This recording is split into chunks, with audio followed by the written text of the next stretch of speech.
on the Six Screens Telenetwork, earning the reputation of giving all the right ingredients, uninhibited, in exposing the hard, cold facts about the Watchtower Society. And now, the end is near. Well, hello everyone, and welcome in to our Sunday program. Of course, we've been saying it every Sunday. We do something a little bit different here today on Sunday. We talk spirituality. We talk theology.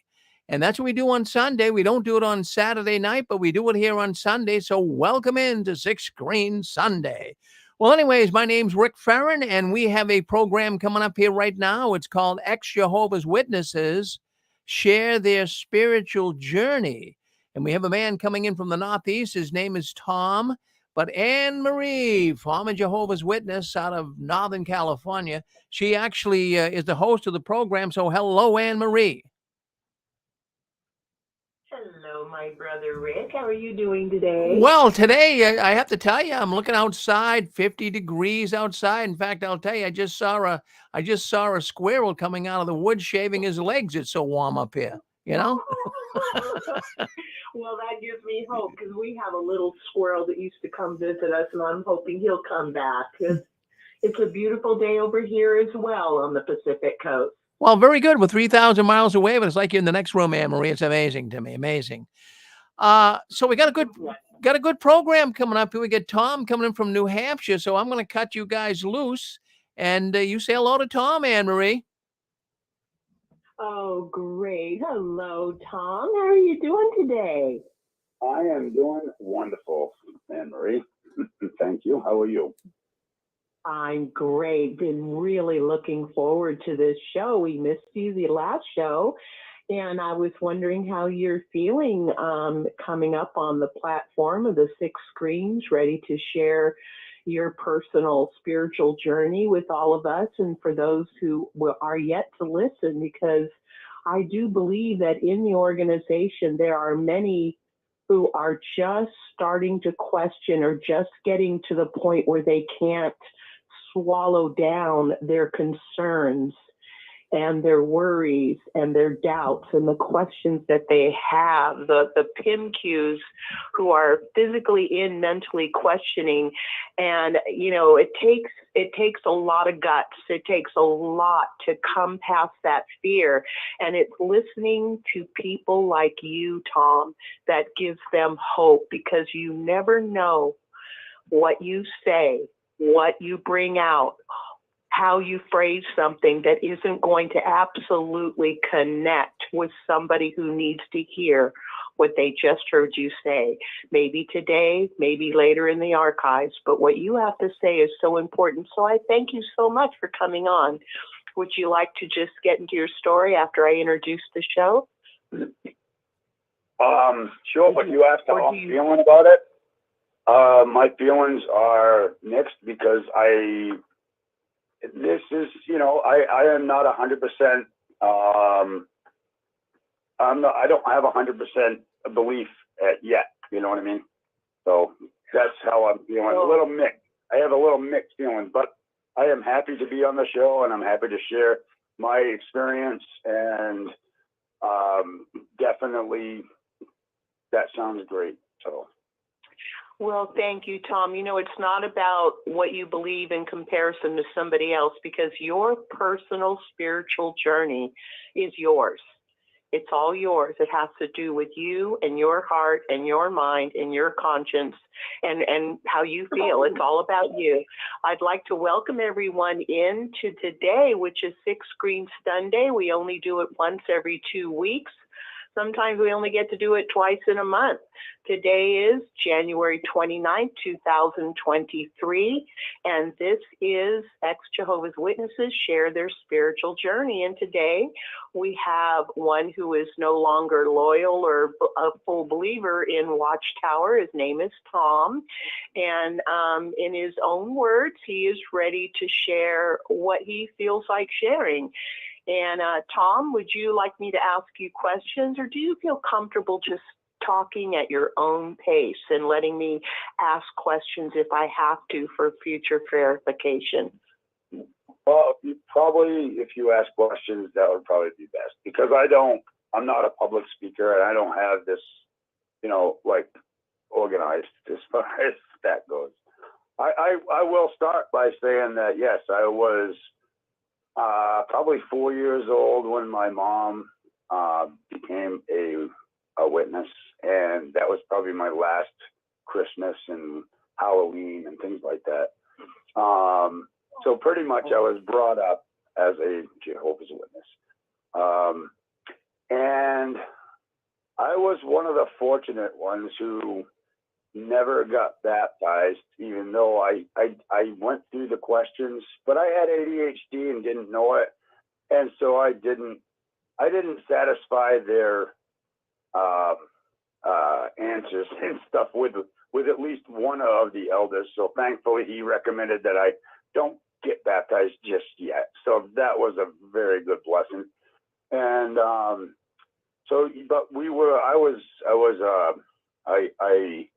I really believed it. I tried to live it. I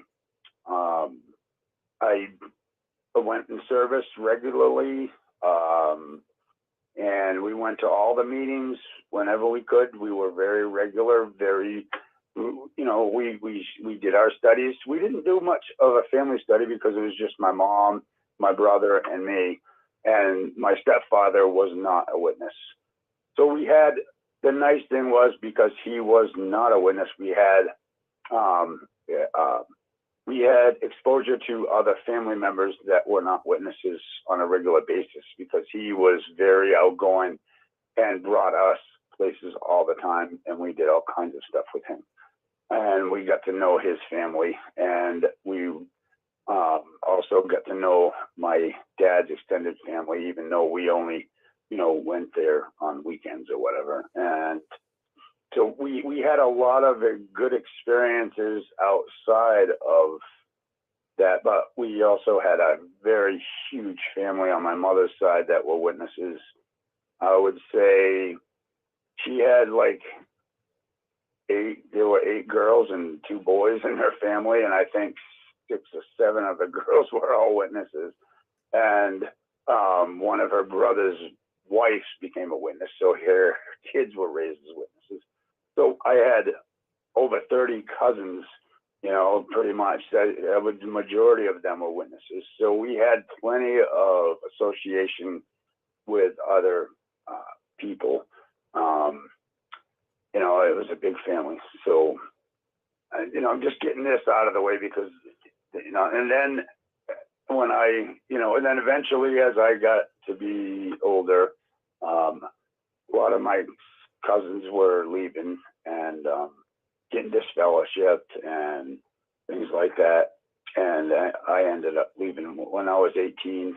I left. I got disassociated and treated like I was disfellowshipped. So they didn't talk to me for 2 years, and then the truth actually changed.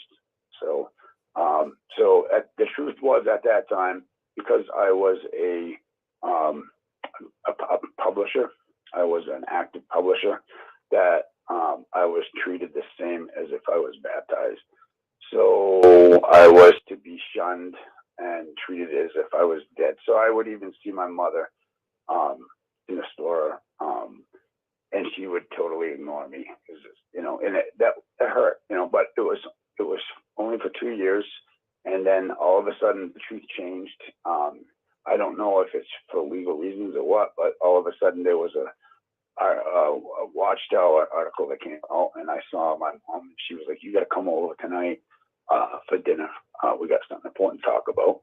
So she brought me home. I mean, I went over to her house thinking that somebody died or something, and she showed me this article in the Watchtower where all of a sudden she doesn't have to treat me like I'm disfellowshipped anymore because I was never baptized. So 2 years of suffering and torture, because it was terrible. I can just imagine how it is for somebody that was actually baptized at a young age and decided they wanted to leave at 18 because they didn't get that respite. So I did that 2 years, after 2 years. So anyways, and then I went on to my, so anyways, so yeah, that's a very quick, short thing. So any questions you want to ask, I would love to answer. I'm just, I think it's the legalese that makes me, I don't know if the word is disgusted or upset or angry, but it just goes to show, and your mother and how she treated you is such a great example. It just goes to show how powerful the mind control tactics that Watchtower uses on their members is, because it is completely abnormal for a mother who obviously loves her son to coldly shun him in the name of loyalty to God. That is so wrong. And then, you know, oh God, I'm so sorry, Tom. My husband's listening to you too, and we're disgusted. I do have one question. I'm picturing you seeing both sides of the fence, the Watchtower life. Oh, I got another call. I see you. Are you still there, Tom? Yes. Oh, good. Thank you. I'm sorry. Sometimes I get knocked off and I get so upset. You know, I'm seeing you kind of seeing both sides of life, the Watchtower life and normal people. I just have to say normal, because I can't say that our lives growing up in Watchtower was normal. They robbed us of our childhood, and it was all legalistic, and you have to do this and do that, and don't screw up or you're going to die at Armageddon. And it's a terrible thing to fall into the hands of the living God, and Jehovah's a vengeful God, and you could be faithful and be good and do this, and if you just mess up, you know, you could lose it all, and just all of the constant fear. So I want to ask you, in your position, Tom, did you feel it was a burden, that trying to be a quote unquote good Jehovah's Witness was a burden, because you said you tried hard to, you know, do it? Well, I don't think it was a burden, because I wanted to be a good person. Deep inside my heart, I am a good person. I know that now. And I knew that then. I knew that I tried. I messed up a lot because I don't know, I would forget what I'm doing or whatever. But anyway, I will say that also, you know, yeah, I had the privilege of knowing several other and interacting with my extended family. But at the same time, yeah, I believed that they were doomed and they were bad association. So I was limited with, you know, that. But no, it was not really a burden for me. The only burden was the fact that I messed up so often. But the fact was I tried and I wanted to be a good person. So I really, it's kind of it's a tricky situation as far as that goes, because there was so many things that, yeah, I wanted to join in. I wanted to have a girlfriend. I wanted to go to these parties, but I also believe that, you know, I mean, what I was taught must be true, because that's what I was told all my life. And I felt that maybe I was a bad person because I wanted to do those things, you know. Other than that, I don't know. Sorry, that's my dog. No worries. You know, I'm kind of smiling listening to you saying, you know, you really tried, you know, to basically, I call it the Watchtower two-step. You know, you try so hard, and you're made to feel with this programming that Watchtower instills into us. You know, you're made to feel guilt and shame because you want to do normal things. You want to maybe play football or play the guitar or sing in a band or go to the dance or celebrate holidays or just go out with your friends and, you know, have some beers on the beach at night with a bonfire. And it's like everything fun and normal is somehow sitting against Jehovah, not being loyal. And I'm just smiling because, you know, you had trouble obviously fitting into that Watchtower drone mold, because they have one mold and you're supposed to fit into it perfectly at all times, or else somehow you're falling short. You're not putting Jehovah first. So it's a real struggle. And no wonder, a lot of us had struggles and wondered if something was wrong with us and if we were good. We want to be good. Of course, you're a good person, Tom. Any idiot can see that. Please continue. Well, no, I'm agreeing with you 100%. That was how I felt. I tried to do and so what happened was finally, when I was 18 years old, and I still wasn't baptized yet, but I had been, running the mics and studying with and hanging out with actual pioneers. I mean, they were my friends. My friends were pioneers. We went out in service all the time. We did all kinds of social activities together. I had no worldly friends at the time. And I worked. I went to work, and I got along with my workmates, but my social time was with witnesses, and that was my life. And but then all of a sudden, I ended up, one of my buddies, who was considered a good association by my mom because his father was elder, and he was actually a pioneer himself, and a teenager. So I was 100%, I could hang out with him all I wanted, and so I would spend time with him and spend I'd go and hang out and spend the night and stuff like that. So one night I'm over there at his house, and he's like, "Hey, we're gonna." So he wakes me up later after his parents are asleep. We got to push my motorcycle down the driveway and down the hill and start it after we get past his house. And we got to go, and we're going to meet these other witness girls. And two of them were their elders. Their fathers were elders, and another one, her brother, was in Bethel at that moment. And so we were supposed to go meet these girls, and he was going to have sex, he said, and he was like, and so-and-so wants to have sex with you. And I'm like, I don't think so. They're attractive and they're beautiful, but I as much as I want to, I'm not going to do that. I could not believe it. So anyways, I dropped him off, and I took off with my bike, and then I came back and picked him up later, and I was like, I can't believe you. So, and then there was another teenage party that we went to that the parents were totally oblivious. They stayed upstairs, and I walk in, they're all making out and all doing all this stuff, and I'm like, oh my gosh, these people are supposed to be, they're pioneering, and they're baptized witness teenagers, and they're doing all the stuff that all the worldly kids do that I want to do, but they're pretending and they're lying, and I can't live like that. I refuse to partake. So,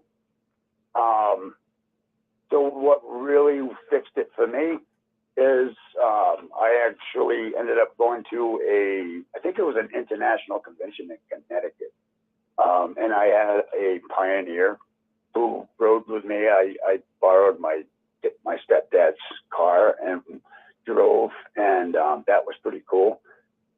And so we stayed down there in a hotel, and I'm not sure if it was the last day, but I think it was the last day, and I think it was probably one of the anointed, I don't know, or somebody from Bethel anyways that was giving this talk. And their advice was that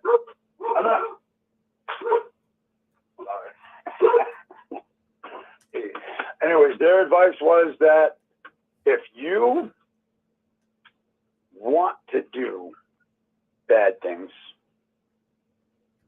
that other people are doing and that Jehovah does not approve, in your heart you want to practice those things, then it's just as bad as if you do them. So thinking about doing them is just as bad as doing them. Having those thoughts is just as bad as doing them. So you might as well pretty Yeah. much, then you're guilty, whether you do them or not, is what he was saying. And so I decided, well, guess what? I do want to do those things. And if it's just as bad as doing them, then there's no reason why I shouldn't do them. Then I'm just going to pretend that I am not a Jehovah's Witness anymore, because I'm already condemned because my heart condition wants to have a girlfriend. I want to have a girlfriend. That was my biggest thing. I really wanted to have a girlfriend. So I was like, okay. So it was. And what year was this, Tom? That was 1986. And that's a good year. That's my favorite year. Absolutely my favorite year. Now, Yeah. do you remember how old you were, dear? I was 18.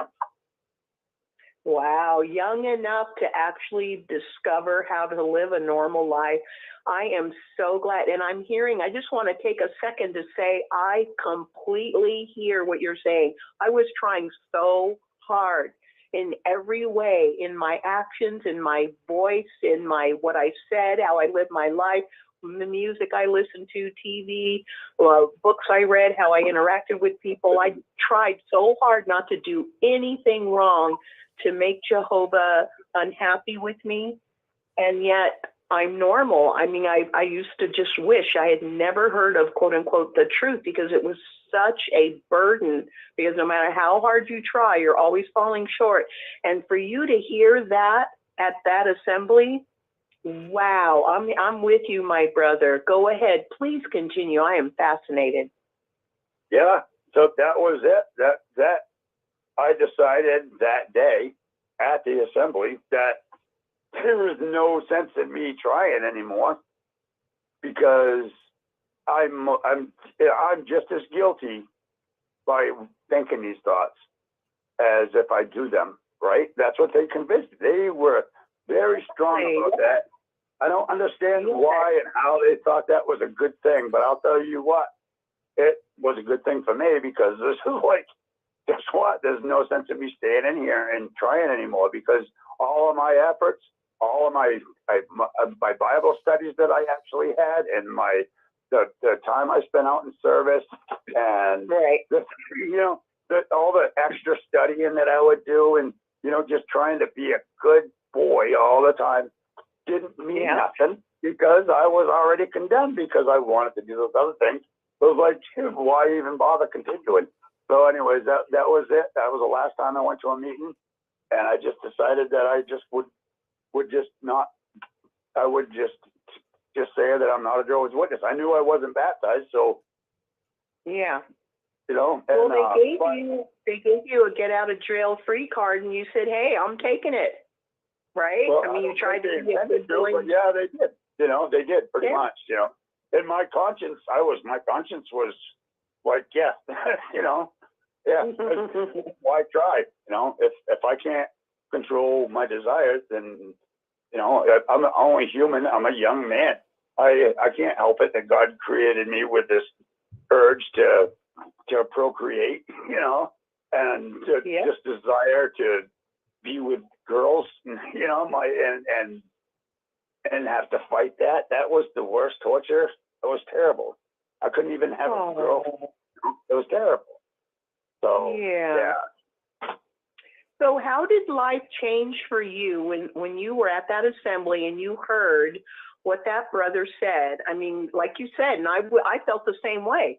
I mean, what is the point of killing myself if it's all for nothing anyway? I'm guilty, so if I'm guilty, I'm guilty. I might as well enjoy being as, living my life. If God's going to kill me, God's going to kill me. I can't do anything about it. I might as well just be thankful for the life I have now and do the best I can to live while I can still live. So how did that work for you, my brother? Well, this is kind of risque, but I worked where I worked. It was it was like a timeshare type thing, and there were a lot of people that I got to meet. And that next weekend, I got the opportunity to go to a little party, and I decided that I would. And I started living my life. I had my first beer, and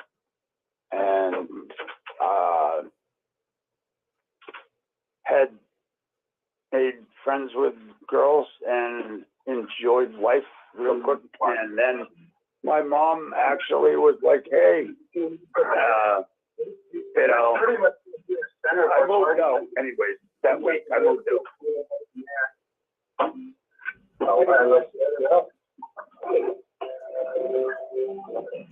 One of the strategies that I use during my expeditions is habituating animals.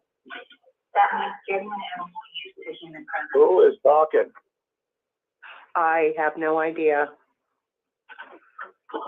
I didn't know if someone was talking to you or if it was the TV. No, it's not on my end. No, there's somebody else. Okay.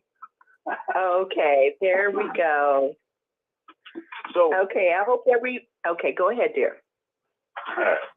so anyways, it didn't take me long to fulfill my desires, and you know, and I lose my virginity, and things like that, and then, but I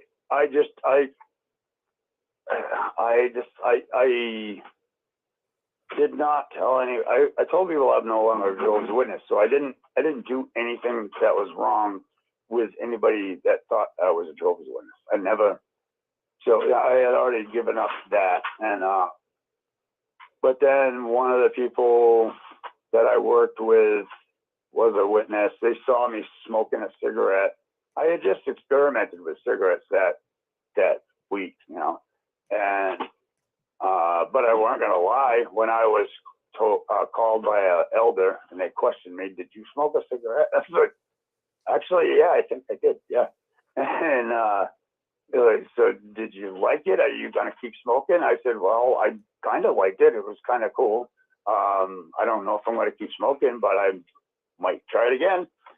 And so they were like, "Well, we're gonna have a committee meeting. You know, you need to come in." I was like, "I ain't coming in. No, I just told you what I."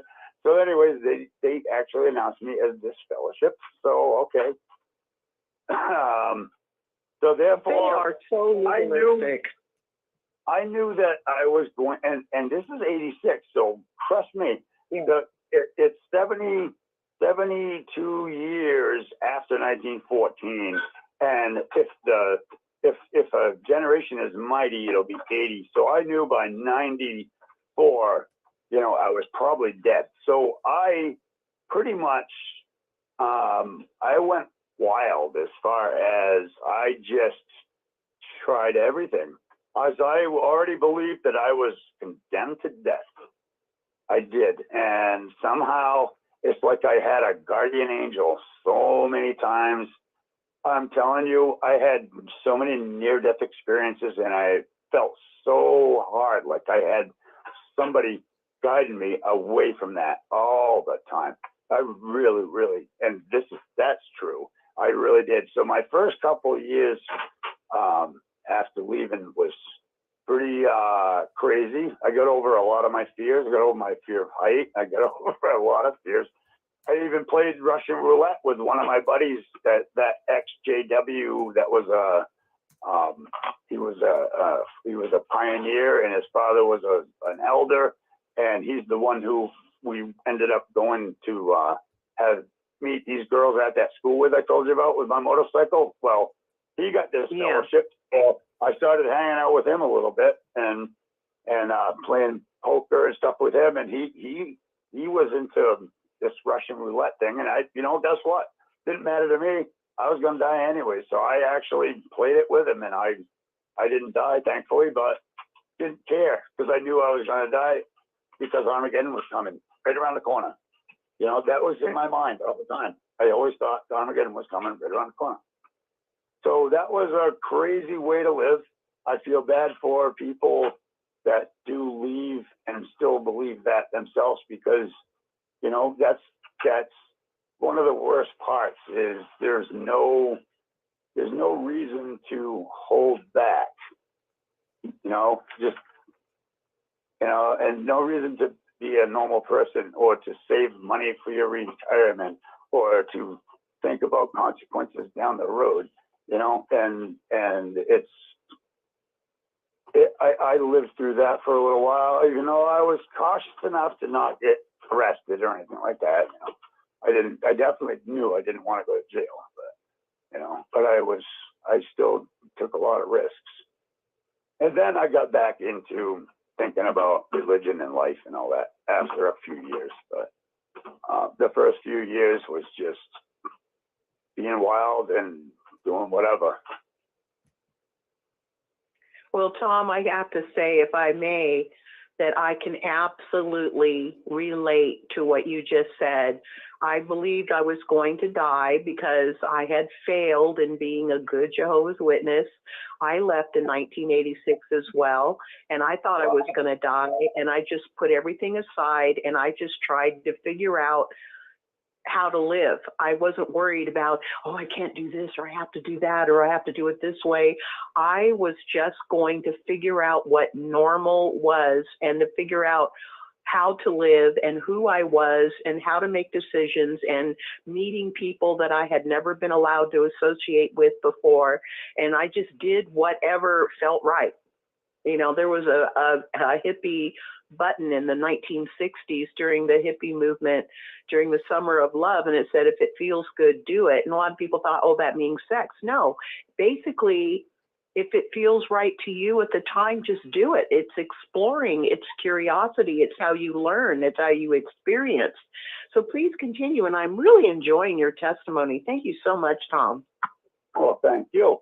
And I enjoy and appreciate the fact that you left at the same time. That's crazy because, 86, it was on the cusp of, Armageddon's going to be here any day. And, you know, and for whatever reason you left, I understand.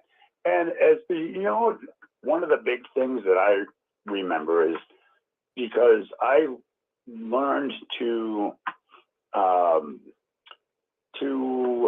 deal with so many different people because of witnessing and the kingdom ministry and things like that, that I could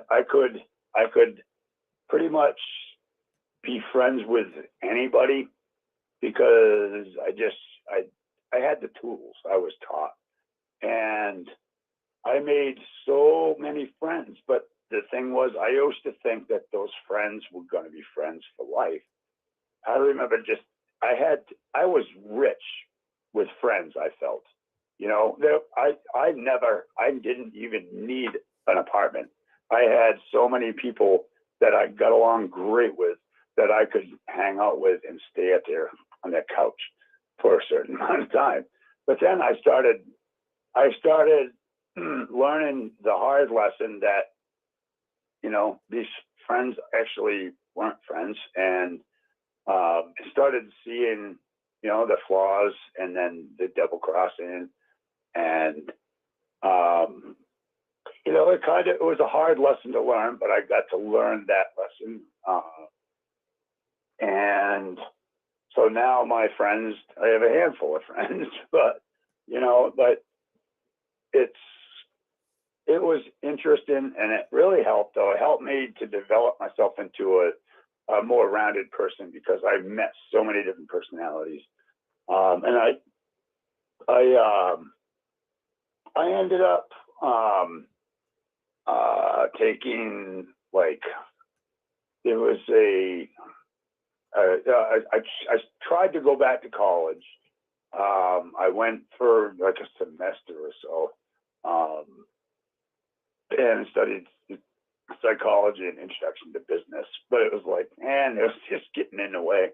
I hated school when I was at school. I still didn't know I had ADHD, so it was hard. Even though I passed them, you know, I did it, but I learned a lot of things about life just for those two classes. And then I took other business classes, and then there was one that was called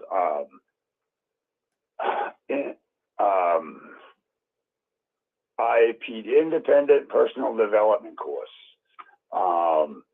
And it was all about positive thinking, the power of positive thinking. And it was a very intense course for over 6 weeks. I don't know. It was pretty expensive, but it was very worthwhile. And it helped me to, I learned how to, it helped me build my own self-esteem because I had none, you know, and it helped me to see who I was and learn how to process my emotions and to forgive people and things like that. I mean, it was crazy because, you know, I had a lot of animosity towards my mom at the time, just because, you know, she wasn't very perfect. And but I learned how I was able to learn how to process my emotions and to get that pain out and then to forgive her. And I was able to talk to her and let her know all the things that I hated about her, but that I loved her and I forgave her and I understood why she did those things because she didn't know any better. And so now I have a relationship with my mom that I never could have had. And I have relationships with other people that I just learned so much doing that. And I also, I got into meditating. I looked into different religions. I read the Quran. I read the Book of Mormon because I actually, when I went out to Arizona, I rented a place out there, and one of my roommates that was renting also was a Mormon, and he gave me one of his books, and I got to read that.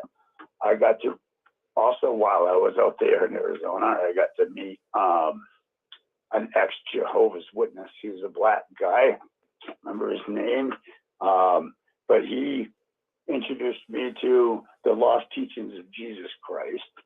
And so I read a whole bunch of those books, and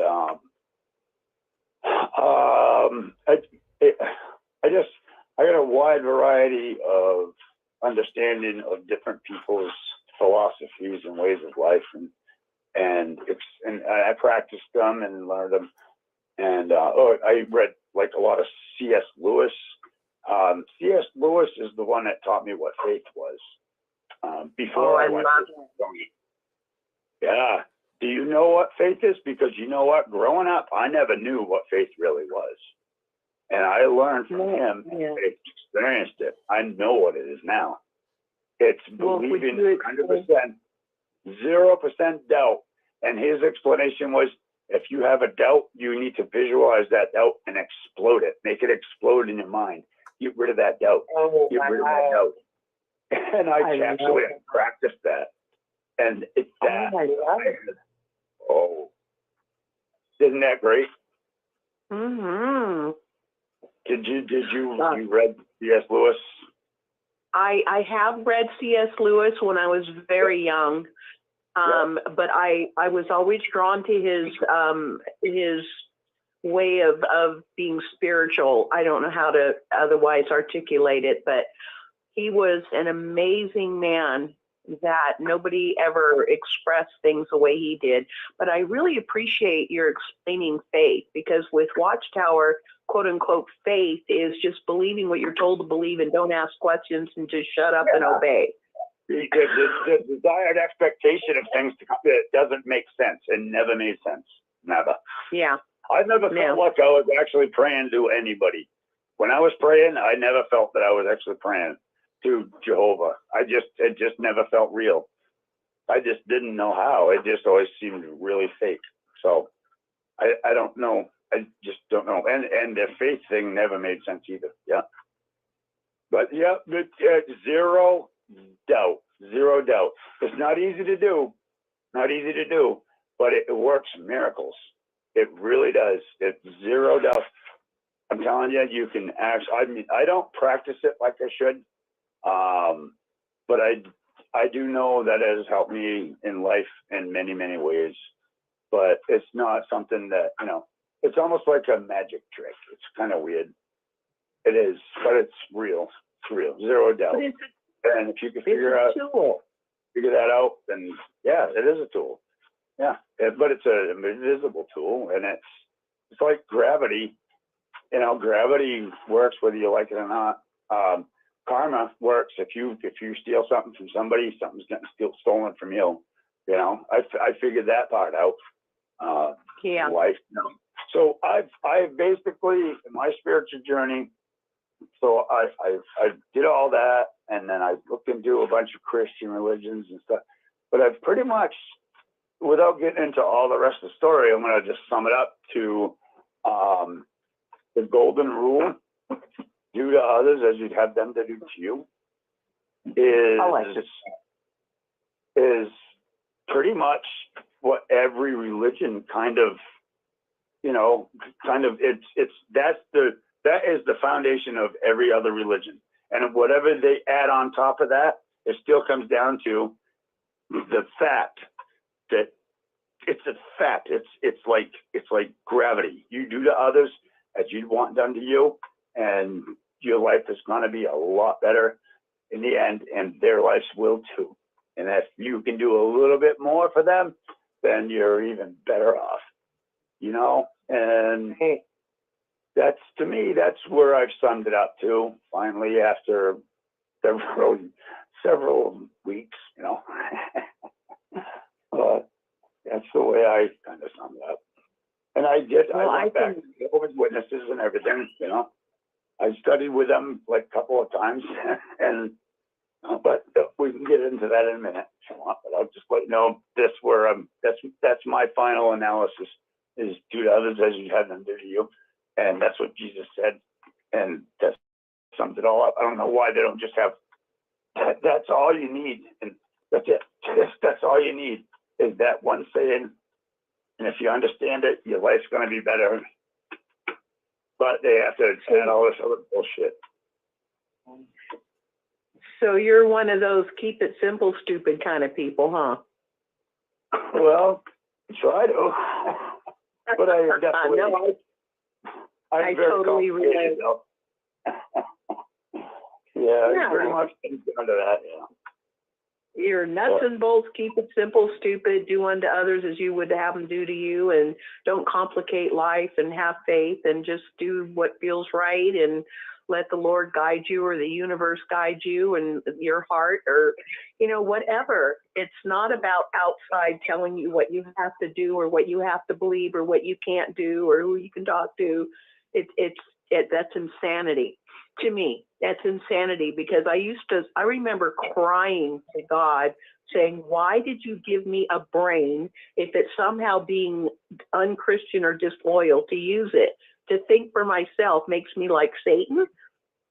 Why didn't you just make me a robot? Why didn't you just make everybody a robot? Why do you make us all different and then tell us we have to fit the same mold? It didn't make any sense to me. And I always felt like a failure in everything I'm listening to you say. Even I don't have ADHD, but I have ADD really bad. I'm also dyslexic, and that was lots of fun at the bank. But so I really relate to you, because I was just trying to find my way, not anybody else's way. I was so sick to death of everybody telling me what I had to believe, what I shouldn't believe. I shouldn't think this way. I have to think that way. I have to, I just threw it all out the window. And I always say it's like a baby trying to learn how to walk. They don't need anybody telling them how to do it. They are going to figure it out on their own and do it in their own way, in their own time. True. But it's scary, it's not easy. It's but I'm glad, you're right, although still at the same time, I also totally have ingrained into my head, and it won't leave. I don't know why, but to not rely on my own understanding. So therefore I've had to keep looking into many different other, philosophies of life. Is there actually a certain way of life, but at the same time, still sticking with that core belief of do to others as you have them do to you, and have to learn, those. I learned a lot, and but I still, experimented and checked into different things, and still ended up to where. So even now, it's okay. Even now. All right, well, okay, I'm going to continue with my little story then. After I was 18 and I did all that discovery, I did all those courses, I read the Quran, I read the Book of Mormon, and I got Carl Jung and all kinds of philosophy, and then I was, anyways, then I was like, ended up studying with Jehovah's Witnesses again. I ended up getting a study with an elder that used to be in my congregation, because I was still living in that town. And he used to be a circuit overseer or something like that. So he was very knowledgeable, very good teacher, and I was very fortunate to study with him. But he still could not answer my questions about why the truth can change. There were certain questions that he could not satisfy. And a lot of things I agreed with, but then when I didn't agree, I wasn't offered a proper answer. So that's when, so then I left and went out west, and just for a winter, just traveled the country and met some very interesting people. And that's where, there is where I read the books about lost teachings of Jesus, even though I knew they were probably bullshit. No, but it was supposed they were pretty interesting. I can't remember all of it, but and I ended up hanging out with an ex-JW elder who had left, and associating with him quite a bit. And anyway, so then I ended up coming back, and then came back to New Hampshire and just got on with my life. And I still meditated and things like that, and had a lot of really good experiences. I had a really, pretty good life. And then I ended up getting married. And after I got married, when I was 25, we decided that we should try to find some religion. So we checked out a bunch of different religions. We went to several churches in the area, and we would meet with their pastors and ask them questions. But of course, because I was a witness and I had all this experience, I had some pretty interesting questions that they couldn't answer. And then somehow, for some reason, she ended up going with Jehovah's Witnesses, and so we were going with them, and we started a study together. And she wasn't a witness at the time, and she got baptized, and she became a pioneer, and I still wasn't getting baptized. And I still couldn't get the answers I wanted, but it was like, you know what? It's of all the religions, it seems to be the cleanest and the best, So that's why I kind of went with that. And, it's too bad, but that's what happened. I mean, do you understand that part? When you leave, it's like, how many religions have you looked into, and what you have learned as a Jehovah's Witness, they kind of do, other than their shunning policy and their other bullshit, they do kind of, walk the walk and talk the talk. Most of them, they're mostly good people. Yeah. Do you agree? No, I do. I do. Because, a lot of people say they're not really deceived, they're just hypocrites or whatever. But I think they're hanging on to what they feel is the quote unquote truth, because I was once there, and I know I was sincere. I know Rick was sincere. I know Susan was sincere. And every witness I've ever known personally, I felt that they were very sincere and trying very hard because part of the programming is if you have any doubts, it's Satan. Satan only persecutes those who are truly sincere and trying to serve Jehovah. So if you have doubts, that's Satan trying to take over your mind. You need to study more, which means reinforce your indoctrination through getting even deeper into the Watchtower literature, and don't miss any of the meetings. Yeah. Well, can I tell you an experience that I had about that? Hold on one second, Tom. Tom, we're running into some echo problems here. I'm just trying to figure out why that's happening. Let me try to see what's happening here. I don't want to block anybody out, but we are getting echoing. Do you have a... Do you want me to call back? No, you just hold on. We'll figure it out. 1, 2, 3. 1, 2, 3. Hold on one second here. Let me just see. Now, down at the... Just give us a second. I'm not sure why that's happening. Just give us a second. It might be... Hold on one second here. 1, 2. 1, 2, 3. Hold on one second. 1, 2, 3. All right, let's go with that. We're all set now. Can you hear me, Tom?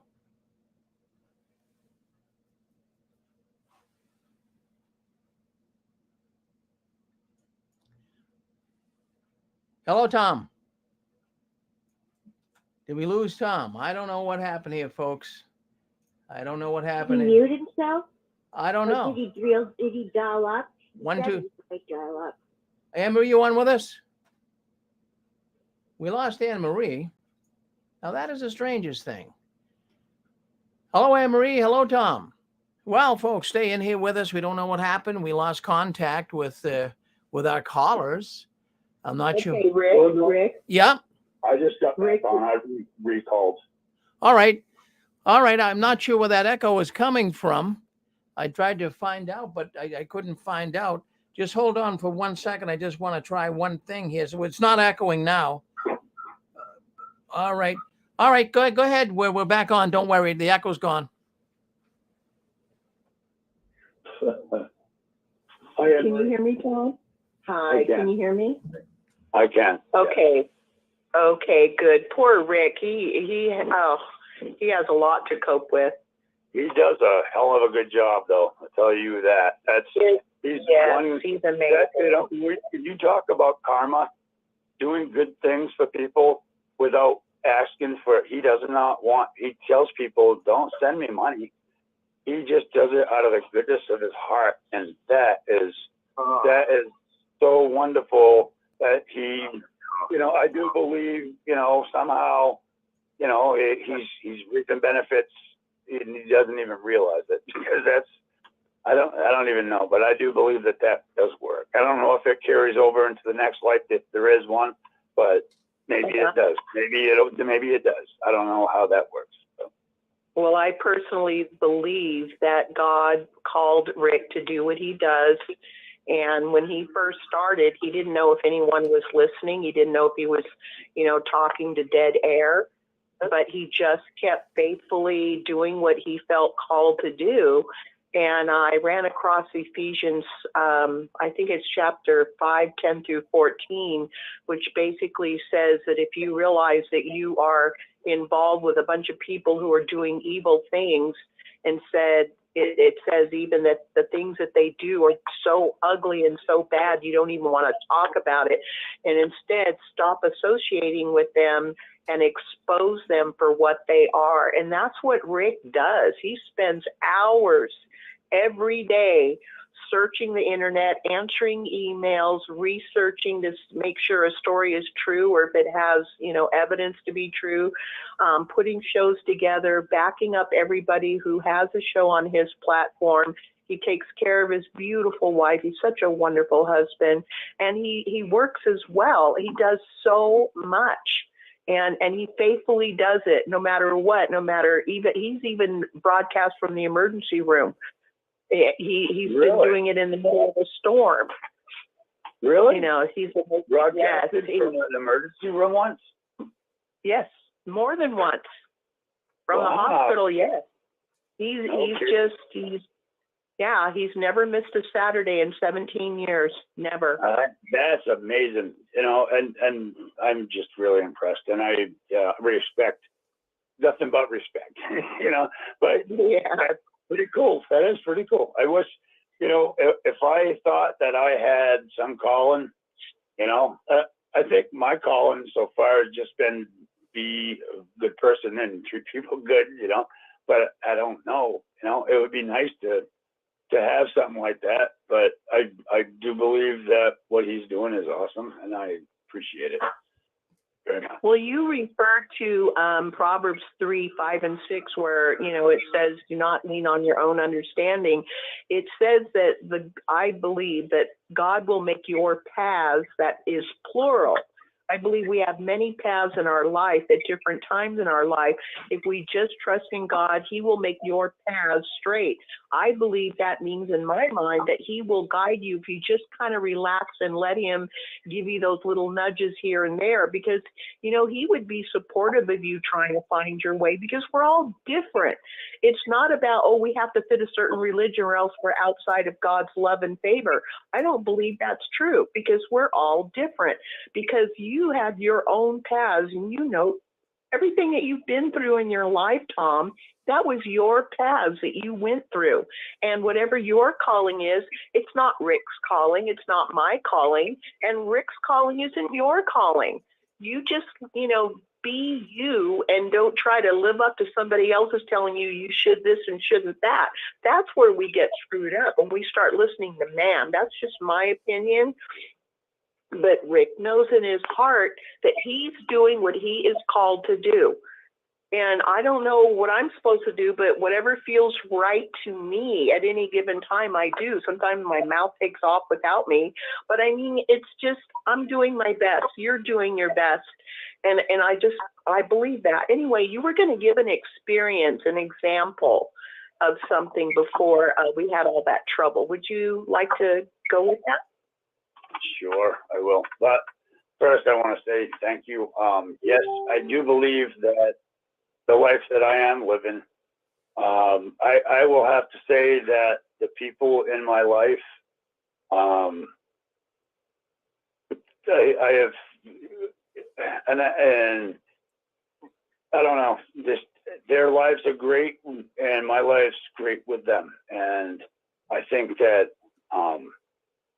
whatever it is that I'm supposed to do, I'm doing it, and I'm happy. And the example I was going to give is so I got to experience faith when I went out west, and I don't know how I was getting into this story or anything, but I'm going to just share it. And this is one of the things that, that none of these elders or overseers, or I even questioned a circuit overseer. I had him at one of my studies, and I questioned him about it. And they all told me that Jehovah would not answer my prayers, and that those prayers that I know and believe were answered, it couldn't have been Jehovah, because I was smoking, I was not a witness,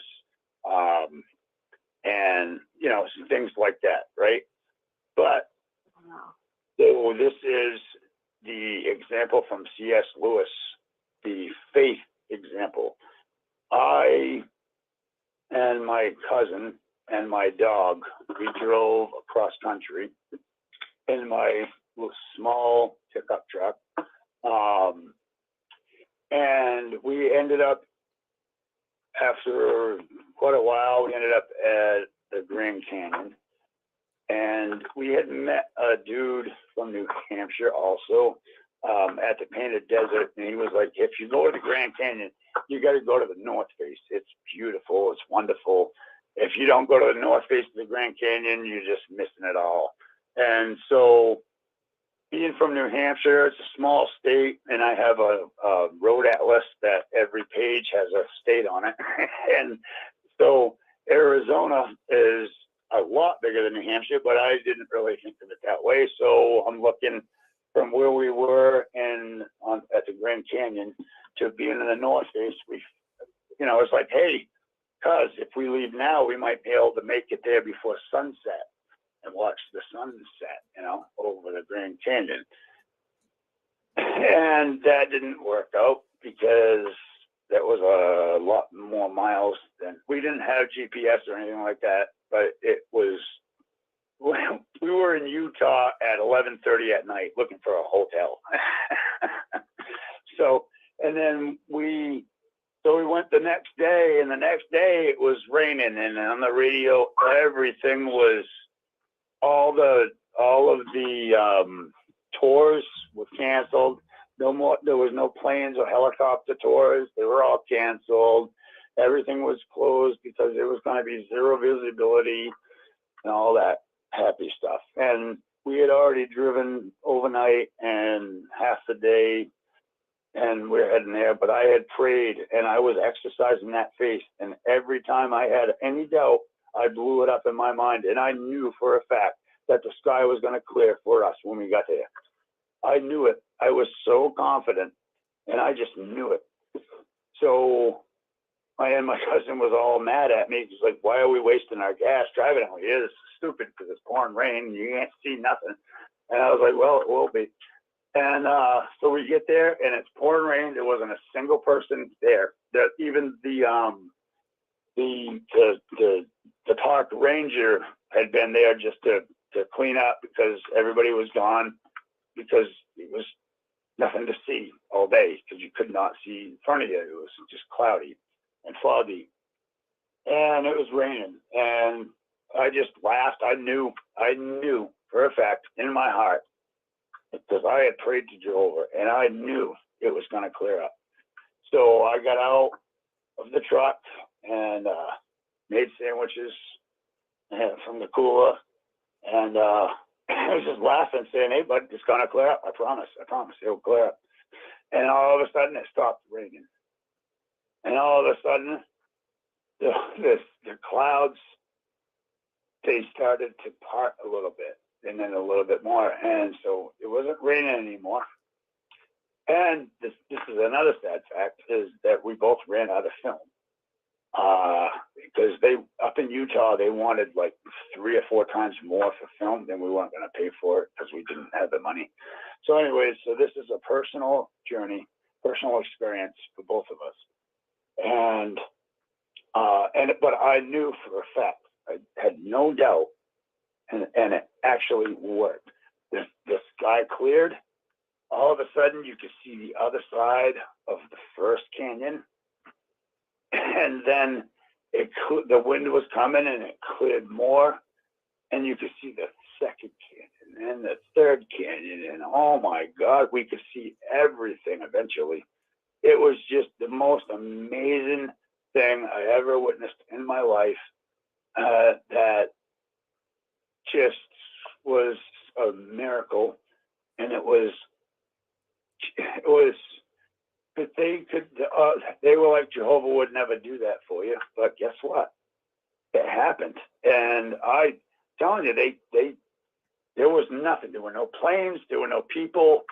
There were no helicopters. It cleared up 100% crystal clear over the whole canyon. So we could see as far both ways as you could see. And then we were there for quite a while. And it's like, well, we probably ought to get going because it's a long way back to where we started. We had to drive all the way back around the bottom side of the canyon and back up to get on our route, because I didn't really know where we wanted to go to certain places over California. So when we finally got into the truck, it started raining again, and you couldn't see nothing. And that, I'm telling you, was a real life experience that I don't care who you are, you ain't telling me that wasn't real. And if you tell me Jehovah did not hear my prayer because I was a smoker and I wasn't a Jehovah's Witness, then you are wrong. So I think they don't understand what faith really is, maybe. I don't know, but I'm telling you what, and I could never get an answer for that. And they all thought I was nuts whenever I told them that. There's no way Jehovah would do that for you.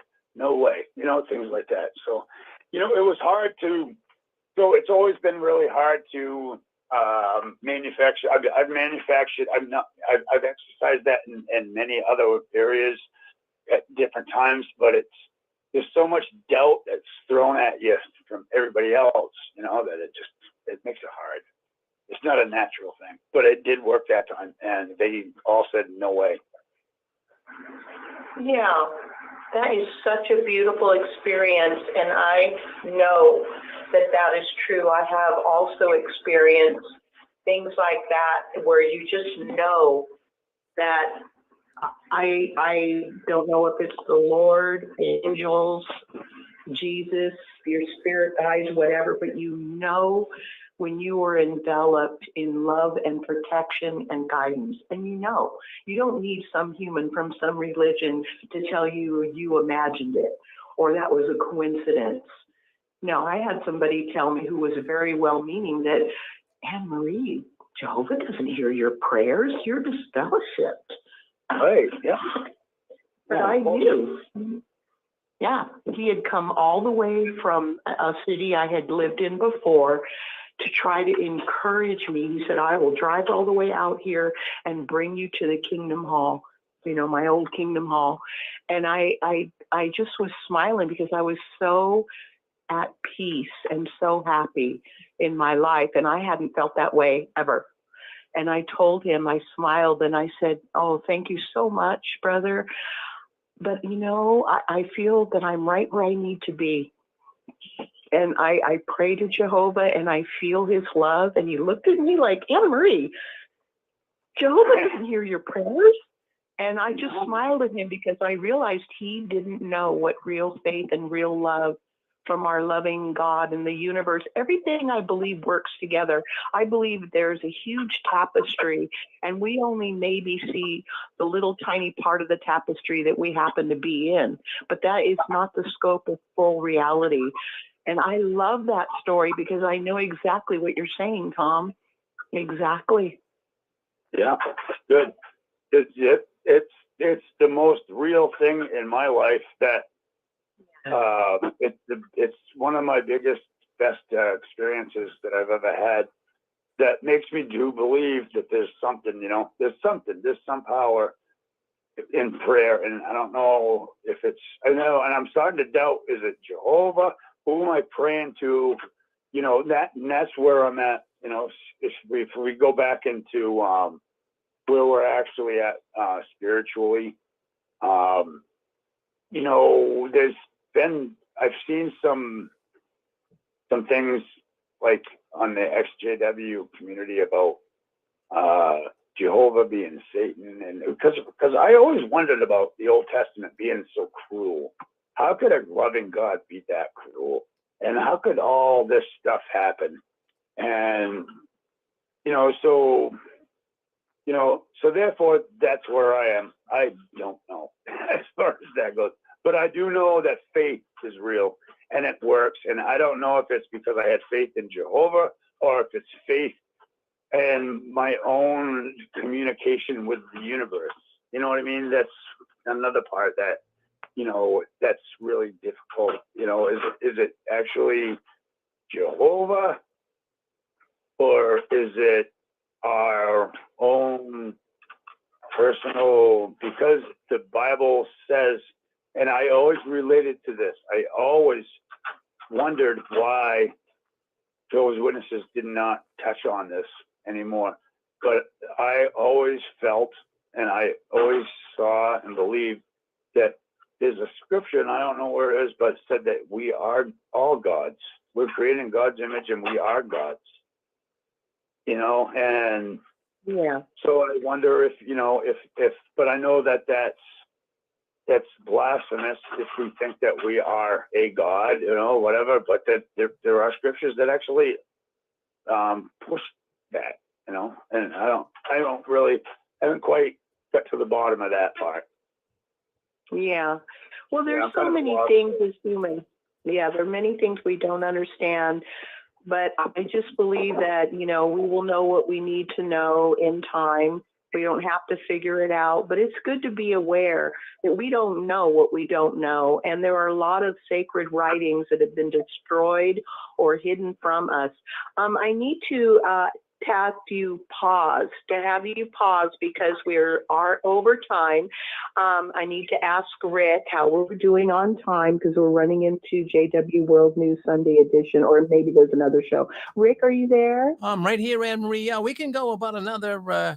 We can take it down to about 3:30, about 10 minutes. Oh, you bless your heart. Now, what show is next, my brother? It's JW World News Sunday edition. Yep. Oh, okay, thank you. Yep. Tom, I'm wondering if you are open to having anyone who might want to comment or ask you a question. Are you open to that? I would love it. That would be great. Fantastic. If anyone listening would like to speak with Tom, comment on his testimony, ask him a question, please feel free to do so, *6. Well, I'll be the icebreaker here until we get to. Okay, we get on the caller. Go ahead, caller. Go first. Yeah. Hey, Tom. This is Thomas Hutt from over here in Lawrence, Kansas. How are you? I'm great. Good to talk to you. Well, good. Really enjoyed your testimony. It was really very well said, and I can kind of relate to some of the things you mentioned. Now, I know my problem when I grew up, I didn't have a good, solid Bible teaching church, and so I was hungering for the Word of God. Here came the Jehovah's Witness, claimed to have the truth. Boy, they just pulled me in about 6 weeks' time. I was brainwashed, and all the trouble they caused. Did you ever, when you were brought up, were you in that organization, or were you brought up in another church, or what happened there? No, when I was 4 years old, my mom started studying, and that was just before, it was like in the early 70s. She got baptized, and we were brought up very strictly, all my life, until I turned 18, and then I left, and then I went on my own. But I understand what you're saying. I understand, though, because, it did actually satisfy a lot of questions in life by having some answers from the Bible. Jehovah's Witnesses did provide a lot of answers that placated, made you feel better about yourself and helped you understand how confusing life was. Yeah. Well, yeah. I know the feeling. I was just kind of like an open book, so they just spoon-fed me, they were poison, so to speak. And boy, did they ever, oh man, that created a host of problems in my life, like a lot of folks. But, a lot of us got out, praise the Lord for that. And, we moved on, and it just, life's much better without them, that's for sure. But thank you. Did it seem at the time that life was better with them at the time when you first started until all the other bullshit came out? Yeah, it took a while. Yeah. Well, yeah, it's the weirdest thing. I know the first 8, 9 years, it seemed like it was pretty good. And then, boy, all at once it just started to go downhill. And I couldn't get it turned around. It just kept getting worse and worse and worse. Yep. And man, it just more I could bear. Yeah. Anyway, well, I appreciate it. Understandable. Thanks a lot for sharing. Good. You're welcome. Thank you. Thank you, Thomas. Is there anyone else who would like to check in with Tom, *6? Oh, yeah, I'll come in here. Okay, Tom, I'll come in thank here. you. Yeah, let me come in here. This is Rick. We got some other people maybe after me, so I'll get off quick here. But anyways, what I want to say, Tom, is I found it very fascinating. You say you were, in 1986. Well, of course, I was living in Florida at the time. I would have been in my mid-30s, going on 40. But things were different. I mean, you were mentioning the party and sneaking out of the house, and really none of that went on when I was, back in the 1960s, growing up as one of Jehovah's Witnesses. But things got wild in that organization. I know they used to have get-togethers, and it was always civil. I remember the witnesses getting together, but there was never any drinking or any promiscuous behavior or anything. But boy, how 20 years changed things, huh? Amazing. Boy. Great testimony, Tom. Great. It was crazy. Yeah. So things have changed. You can imagine what it's like today. It was like that back in the 1980s. What are the witness kids today doing, Tom? It's got to be crazy. Yeah. They're doing it online now, though. They don't have to do it in person. Don't have time. Oh, yeah. Oh, yeah. Well, anyways, do we have one more person? We got a few people in the green zone here. Did you want to come in and say hello to Tom? You're on with us. Go ahead. Well, I guess not. Somebody. We got someone there. Go ahead. You're on with us. They're having a hard time muting their phone, I guess. I'm not sure. All right. Well, Tom, let's see. 1, 2, 3. Yeah, we got a number of people on here. We do see some people in the zone here, but they're not. I don't know if they're having trouble with the phone lines or what. We've been having some problems. Well, thank you for sharing your story anyways, Tom. We really appreciate Yeah, hello? it. Go ahead. Yep. Oh, yeah, Tom? Yeah. Hi. Yeah, this is Ken from Michigan here. I'm sorry to hear of your experience and all that, and I hope you can pick it up again and go forward. My heart goes out to you. You mentioned that one Bible verse in there about ye are all gods. I don't have the Bible in front of me right now, but it's in the book of Psalms, and the word gods is translated judges. Might be a worthy piece of research to do sometime on that and so forth. There's also another one in there. We talked about the subject last night about these go bag business, this go bag business. There is in the Roman Church writings in the book of Revelation that talks about that clothing and everything is going to be provided with you when you're going to be taken to the next world. That's the Orthodox teachings of Christianity, from years ago. But so it goes to show you how off the deep end the Watchtower Society's gone, and I'm glad that you broke away from it and that you put that one back behind you. Thank you. And I do have the Silver Sword and the one before that and a King James. I lost all my other Bibles that I had in my divorce fire, I call it. I got divorced from my ex-wife ended up becoming a Jehovah's Witness within a few years of our marriage, and she was a pioneer, and we had 2 kids, and I finally got divorced. But all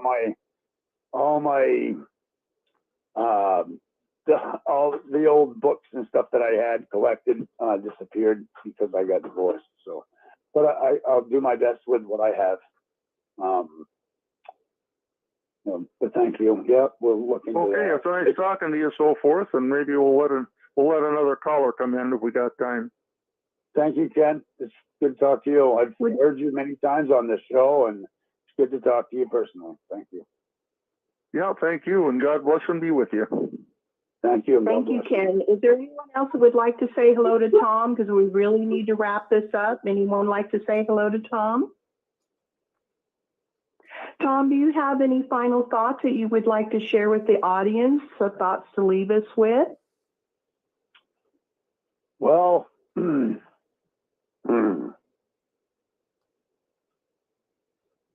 yeah, actually, if you can just think about that, the faith. Look up C.S. Lewis and look up how he describes faith, and try it, because the Bible says faith the size of a mustard seed. So just all that means is 0 doubt. And if you can come up with a way to, in your own mind, have and exercise faith in whatever you are wanting or thinking about, and in order to have it the size of a mustard seed, it has to have 0 doubt. So if you can come up with a way so that you can talk yourself out of that doubt and know for a fact that it will work and that what you're asking for will be answered, and that to me is gold. Like if it has worked for me, whenever I've practiced it, it has worked. And I know it's not easy, but I just encourage everybody, C.S. Lewis, and look up what faith is, and try to practice it, because the Bible says to practice faith. It doesn't say, it says exercise faith. So you do it a little bit and a little bit more, a little bit more, a little bit more, and it gets easier, just like exercising. So, yeah. Faith. Well, Tom, I want to thank you. Thank you so much. Did I interrupt a sentence you were going to say? I'm sorry. No, I ended the statement with faith. It's a wonderful day. I want you to know we appreciate you, Tom, so much, taking the time to not only come on this platform where we share our spiritual journey, but you shared your personal life, and I want you to know it's very much appreciated, and you have no idea who you will help, who you have helped, and who you will help later. Thank you so much. I want to thank everyone for coming in and listening to our brother Tom's story, his spiritual journey coming out of the Watchtower and his life since, and how he dealt with trying to live a normal life. And we want to wish you all blessings for the day, and we're going to go to Rick and JW World News. Well, thank you, Anne-Marie. I want to say something to Tom, too. I have to tell you, Tom, you taught me something today. I really like this statement. I like the statement about having faith is zero doubt. I never heard that before. That's I'm never gonna forget that. So I like that. I'm gonna be able to exercise that. We know the witnesses, they always said that faith was the assured expectation of things hoped for, although not reality. And that's also a definition of faith. But I like your definition better. Zero doubt. Tom, have a good one. Say hello to Barbara. Let her know that we appreciate her letting you come on today and taking time out of your afternoon. Appreciate it, Tom. Thank you. Thank you. All right. Bye now. Well, we're going to end the call. We're going to end the program. And Anne-Marie did a great job, too. I want to mention that. She always does. I tell her she has a career in broadcasting. She does a wonderful job. We love Anne-Marie. Well, anyways, we're going to end this. We're going to go to JW World News, our Sunday edition. And then after JW World News at 4 o'clock, you don't want to go anywhere. We have got the Christian Court coming up. And that's an amazing program. We have 2 Bible scholars coming on. We have an Old Testament Bible scholar. His name is Egal. And we also have a New Testament Bible scholar named Jay Hess. And they're going to be on at 4 o'clock on the Christian Court. I can hardly wait. I hope you guys join us there as well. So anyways, we're now going to JW World News. We're ending this broadcast, and we'll start our new broadcast. We got about a half hour